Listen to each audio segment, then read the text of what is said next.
na to. But Coach Rich Alvarez opting to stay with this. Here's Mike De Gregorio. Atake si Mike DG off the glass and in. Opens the game with... Well, it seems yun na nga talaga yung na-realize niya. I think he's already made up his mind that that really is gonna be the way that he's gonna contribute in producing offense, as we see Fontanilla create, a really well-built, a lot of big names, a lot of veteran players. Mike De Gregorio finally finding Kaduyak, atake, Ray Marquez likes to run, and that's an open secret. Everybody knows about it. Eman Calo.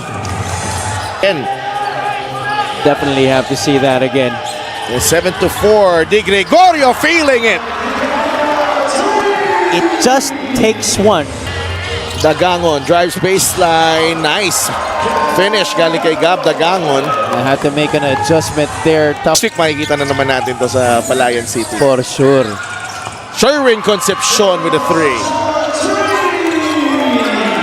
Sherwin 10. Concepcion has been a Still, yung chemistry hindi pa rin ganun kabuo eh. 3-point shot is brought to you by Extreme One-Stop Shop Appliances.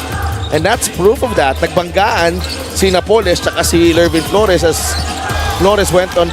And many people think that, just because these guys are veterans, that it would be easier for them to develop that chemistry. But, Now with Alex Cabagnot. Cabagnot, jumper. He will get the bounce. Alex Cabagnot. Sherwin. Bigay kay Enzo. Roson gets it to Jervy. Consi Jervy knocks down the 3. Vic Manuel should know better. Jervy Cruz, dependable para sa Basilan Star Horse this season. Ese Gabo answers right back. Cabagnot, 40 seconds remaining in the quarter. Alex is fouled. To be no problem for the lefty, Alex Cabagnot. Good sized crowd here. Oh yeah, for sure. Yeah, Rosales Flores has time. He gets it to Gabo. Hesed, the 3. Got it! To beat the buzzer in the first. To beat the buzzer right here. Lervin Flores, quick thinking for him. And Hesed Gabo able to knock down this tough three-pointer over Enzo Hoson. That's a much-needed basket para sa in terms of taking control of the match. The Knights, when the nerves settle down, but as we were talking about it, Big Man 9. Cabagnot, the Hesi, the layup, yes. Still effective. He's really back in game. Kasi kailangan lumabas si Adi ngayon eh. And then with Vic doon din, at least hindi masyado magkaka-advantage. As Jay Collado lays it in off the feed, galing kay Time. Jimboy Pastoran, short on the 3. Adi Santos, the offensive rebound, and he banks it in for 2. Just what he does best. Ito si Andy, that three-point shot though just hasn't been kind to Alex tonight. Ian Melencio lost the handle. He gets it to Manuel. Layup, got it. But hasn't really found the stroke yet for the Heat Waves this year. Dagangon knocks down the corner 3. There's a reason why he's still 10 seconds to work with. Ian gets it to Jay Collado. Pulls the trigger and knocks it down. very confident looking Jay Collado, who is in one of the best shapes of his life this season. He's locked in. Jay Collado and Arwin Santos. Dagangon gets to the loose ball. Eman Calo. Nice fake. Turnaround shot. Eman Calo. Don't settle for low percentage shots or like home run hits. They always try to go for those high percentage looks inside. But ngayon naman, itong si Harvey Pagsanhan of Pangasinan, that's what he... Such an athletic move here from Harvey Pagsanhan. Tempra had tried to stay away, but it was too late. Tumama na, a lot of lead. Under 2 minutes to play here in the second period. Eman Calo gets a running start. Arwin back out to Jervy. Cruz, a three. Got it. Jervy Cruz till the final seconds here. Fontanilla gets it to Maguliano. Gets a running start and lays it in for two. Pretty set up.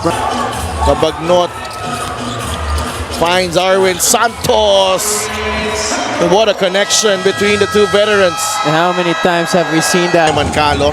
Calo on the move. Eman too strong. Adi Santos is there to clean it up. When the ball goes for the basketball, as we've seen him over the years, ang hirap niya talaga pigilan dun sa mga ganong klaseng sitwasyon. Nahabol ni Alex Cabagnot. He goes to the corner. That's a three from the crunch man.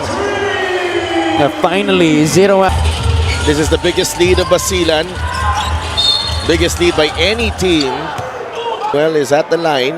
The muscle man knocks down the He might have to pace Vic Manuel so that he doesn't lose. Pastoran on the move. Layup is good.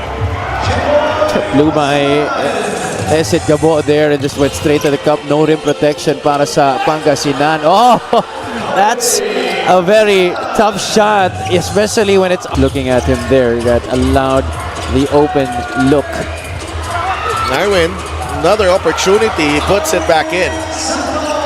And ball magically into their hands, especially with very capable, more than capable rebounders in Adi Santos and Arwin Santos on the opposing side. To 42.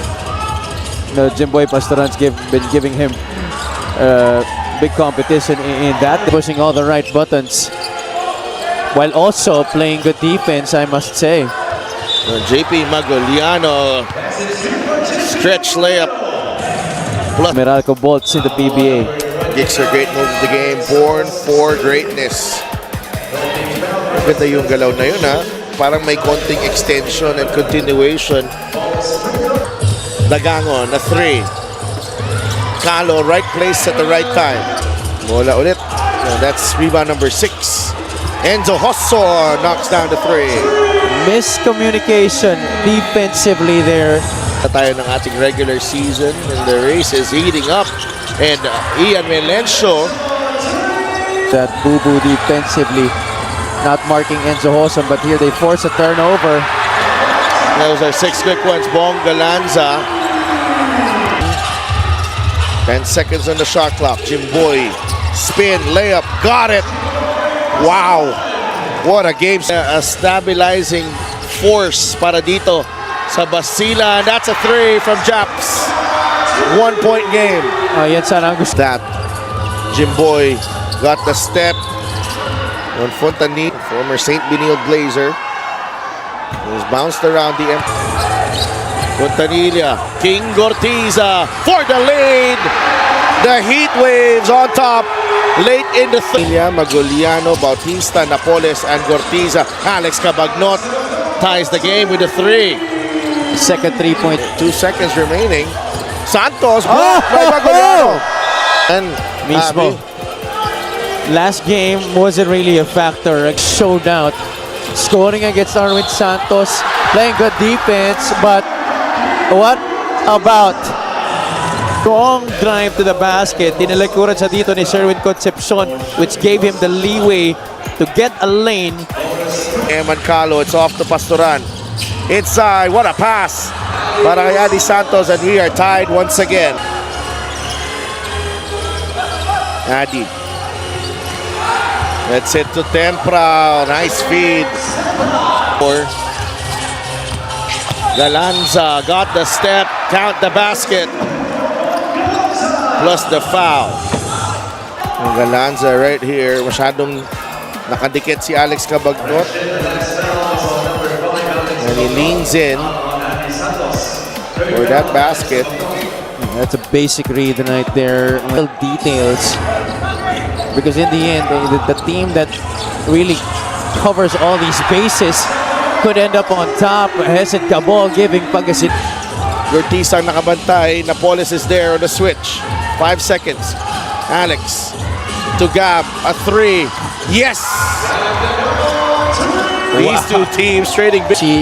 Which wasn't very bad. In fact, he had a good run with Quezon City, but that move to Basilan was definitely loose ball. Ends up with Enzo. Naagaw ni Bonga Lanza.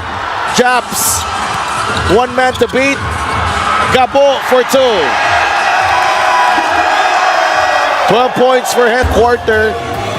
Bonga Lanza with his defense. Japs Bautista with his shot making. And Hesed Gabo with a crucial basket. Fast break of the game is brought to you by Extreme Cool Air Conditioners and Extreme Magpalamig. Free installation for split type air conditioners. 74-69. Could not get the rebound. Here comes Hesed pushing. Galanza up top. And Bongalanza puts it in. Ano now with Bongalanza. Back to Hesed from downtown. Got it! Biggest shot of the season for Hesed Gabo. Go and claim your special offer. 83-69. Tempra finally. Yeah, what a way to return home and claim victory. The Pangasinan Heatwaves